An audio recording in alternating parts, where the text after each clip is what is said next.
this episode, we're going to talk about my 3-step phone prevention strategy for youth ministry. But what I also want to show you is how I've turned phones from a distraction to an asset in our youth ministry. And frankly, it's a lot easier than fighting kids to get rid of their phones. Welcome everyone to the Hybrid Ministry Show. Well, hey everybody, welcome to the Hybrid Ministry Show. In this episode, we are answering this question: what are the ways that you have been able to keep students from being on phones during lessons and small group? Glad you asked. Here is my 3-step strategy. Step number 1 is a central parking location. Like, you read the comments of this post and just about everyone has either like some charging station solution, a little like hanging basket, a place for them to just like leave their phones in the middle, some different pictures, some different links to different things. We even had at our church at one point in time, we had like cell phone lockers. So it's those like lockers with temporary codes where you would go, you put your phone in, you create your own code, and then you come back and you get it at the end of the night. We no longer have that. I'm going to tell you why in a minute, but that's an option. That was like the most like next level solution. But basically everybody does it. Like, you just make that the thing. Hey, everyone, put your phones here before we go on into the room for youth group. The other option, let's be honest, like one of the good things that they could be using on their phone is like the Bible app. And so if you're teaching from the Bible, you're going to give them some sort of like scripture lesson, and they're going to pull their Bibles out on their phone to read it. But then you know how phones work. That's because distraction. They're over there then playing Clash of Clans in a minute, and they're no longer reading the Bible because you stopped reading the Bible in your lesson. And so the solution, step number 2, is just very simply like provide paper Bibles. Like, if you want kids not on their phones and you want kids in the Bible, provide paper Bibles everywhere, all throughout your space, so that there's no excuse for it. And or also encourage and even like potentially bribe and reward students who do bring their paper Bibles to youth group to engage with scripture in that way. The third and most effective way, in my opinion, this is more of like in a small group setting. So if you're in like a large group room, this doesn't quite work.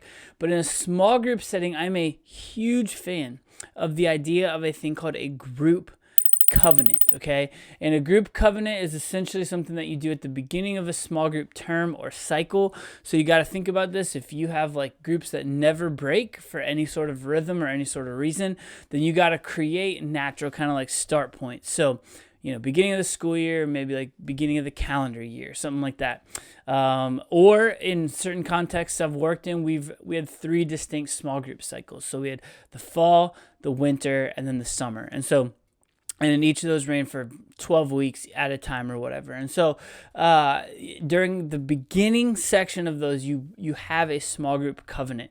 So you talk about rules and expectations. What's the expectation in this group for treating one another and all those types of things. However, in that, the other thing that I recommend is you ask, what are we going to do about phones? And you let the students decide. And that's more powerful than you having temporary cell phone lockers. That's more powerful than you having paper Bibles. When you let the students say, decide, and dictate what's going to happen with phones, that's where the win is found. And so you just simply ask, what are we going to do about phones? They come up with it, and I've always found that students in a group covenant setting actually make stricter rules than rules that you would probably want to make for them. And so let them decide through the avenue of a group covenant, which, by the way, is one of the things I did not see in the comments of the description. However, of that question. However, this is the Hybrid Ministry Show. And so I would be remiss to not talk about the ways in which I have actually tried to use phones as an asset. And so in our student ministry, when I started here, and this episode linked right here, I detailed and discussed how our hybrid ministry strategy has 2x'd our growth over the last 3 years.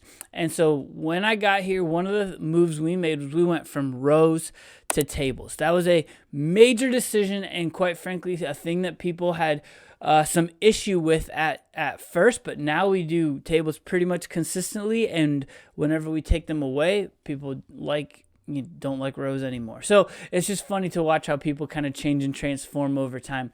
But one of the things that we're leaning into is Sidekick. And so we have a poll, a QR-based poll, which is one of the features of the new beta Sidekick, which, by the way, if you didn't know, you can jump into Co-Leader or Co-Leader Premium Plus with code Hybrid Ministry 10, all one word. That'll give you 10% off Co-Leader, which also gives you access to all of the Sidekick stuff. And so one of the benefits, and they're still kind of working out some of the kinks about Sidekick and its relationship with the legacy version, but one of the kinks, but one of the best parts about the new version, the beta version of Sidekick, is the poll voting. And so we use that all the time. And so poll voting, kids get their phone out, they scan, and they can vote. They can use it for games, they can use it for messages. We even use it sometimes in the pre-roll. I'll tell you what I'm going to do. I'm going to link down below our Sidekick setup because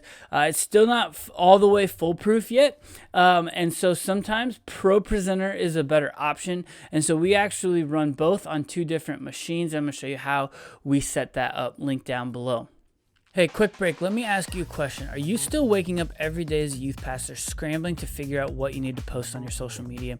Blurry dodgeball pic, a video that your leader sent you that's a little bit pixelated because iPhone still hasn't updated fully to RCS yet. You see, you don't need that kind of stress this fall. That's why I created the fall seasonal social media pack for youth pastors. It is 3 months worth of done for you content. Done for you paired with some customization so that you and your leaders and your students are the faces and the personalities on your student ministry, Instagram, TikTok, and YouTube Shorts feed. See, here's the thing. You can grab my pack right now over on Patreon.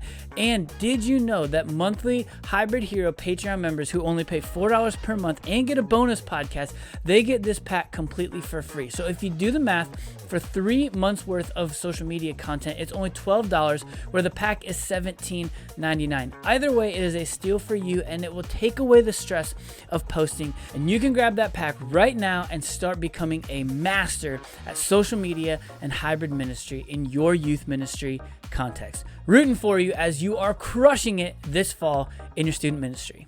The other thing that we use is a feature called Digital Notes, which is just us leaning into the resource and the platform of the YouVersion Bible app live events section that YouVersion includes. And so we set up a YouVersion live events reading plan, or it's not even a reading plan necessarily, but it's a YouVersion live events to follow along with the notes every single week. And like I said, we sit at tables, and so we have like a little placard, plastic about this big. It sits in the middle of the table, and it says follow along with this week's digital notes, and it's got a QR code. And so the QR code stays the same, but then on our QR code service generator, we turn around and we change the link to that every single week. So we change the link to the newest iteration of the digital notes of the YouVersion events plan. And so they can also, navigate into it and find it on the YouVersion live section of the YouVersion events, and they can follow along. As you know, we're very video centric and hybrid ministry centric youth ministry. So we create thumbnails for all of our talks. And so all of our in-room talks also have the thumbnails that go at the top of the YouVersion live events plan. But the other beautiful thing, frankly, about the YouVersion live events plan is you can link to things external. So once they're on there, you got them hooked in, and you can help them follow along. You can ask them questions in there, things that they can interact with. They can highlight scripture, they can take notes, but then you can also include external links. So we have a next step form on our website that we use.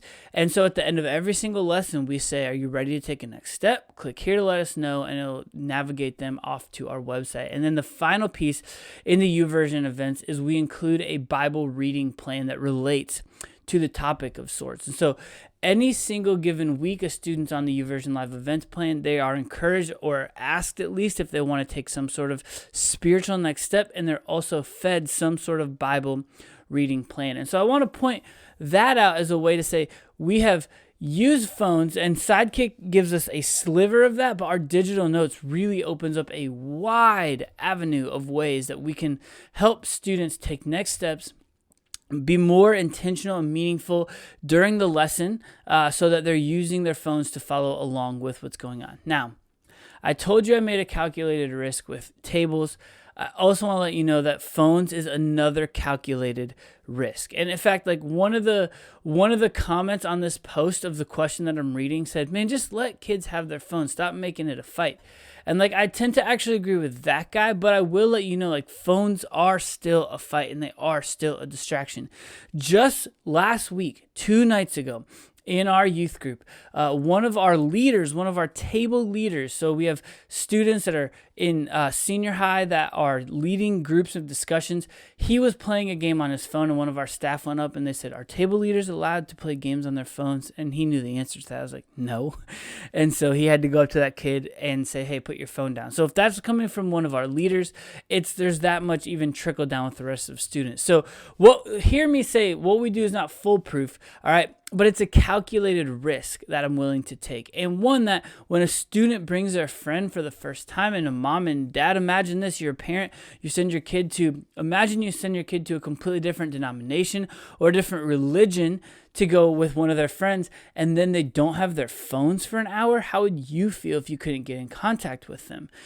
We're the millennial generation of parents. We want to have contact with our children, especially if we've paid for and given them a phone. And so we try not to make that an obstacle for people to be able to come into our ministry. But again, it's a calculated risk and one that we are used to fighting and using. So let us know down below in the comments what you do in your youth ministry as it pertains to cell phones. And go ahead and subscribe while you see it right here on screen. And check out the next question video that is also here on screen. But until next time, and as always, my friends, don't forget, stay hybrid.